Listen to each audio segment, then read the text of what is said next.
Hi, I'm Michael Bovee with Consumer Recovery Network. Thanks for tuning into our YouTube channel, DebtBytes.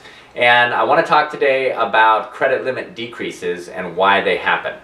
When you are asleep, for example, we're all sleeping in the middle of the night, banks are running these little risk modeling programs that are reaching out to the credit bureaus and looking for things that will trigger some kind of concern about you and their business relationship with you, the card that you have open. So let's say, for example, you have a $10,000 available credit limit on a card and you have a balance owed of $1,000. So that means you have $9,000 worth of room of charges that you could make.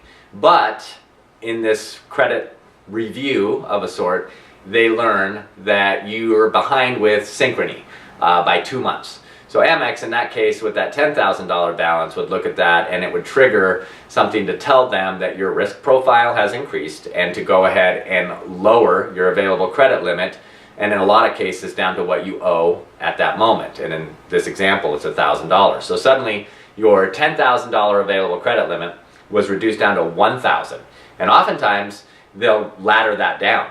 In other words, as you make your next monthly payment to Amex, and still not paying on other credit card accounts, your now available credit is, let's say you paid it $200, and instead of having $200 worth of available credit on that now lowered $1,000 credit limit, they're going to lower it again.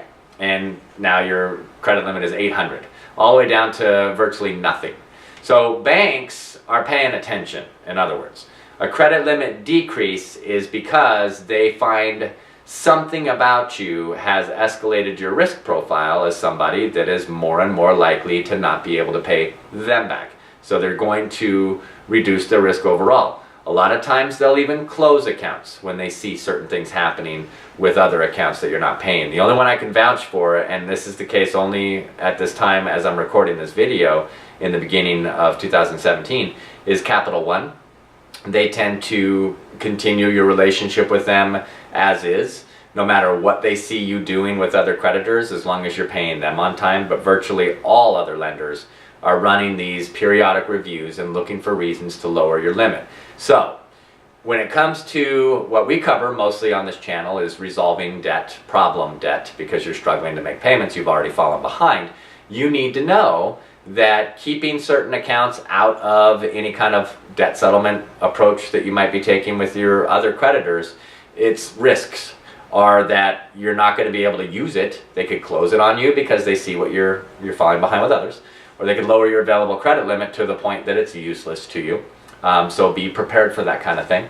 See you on the next video.